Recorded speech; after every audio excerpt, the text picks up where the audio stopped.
Akubugu wa kamite cia ugitiri gatagati ka muingi na borithi ni umwe wa maria macangiire hanene hari kugacira kwa ugitiri kaunti ya Nakuru.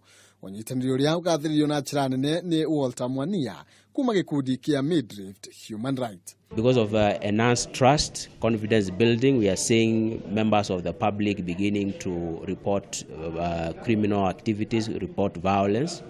They are willing to stand in as witnesses in court, and therefore we are seeing increasing reporting of violence, all forms of violence. Utongoria wa matura ugikindira unyitaniri ucio utongoretio ni macibu. Kamite ya ugitiri igithingatwo gutigirira nira igathiri ya rivoti iria marahithuririo ni muingi hamwe na guthingatwo manyitanire na nyumba cia mohoro. All of us have a responsibility to ensure that we have a secure and safe county and a country. We have also engagements with the border riders, and we are working with them to ensure that they are beginning to respect the rule of law, road discipline. Muingi ni uthingatitwo guthie na mbere guteithiriria borithi hari kuhukia ciiko cia wikinai kaimana. Kameme TV, Jitego Maina, Kihumo.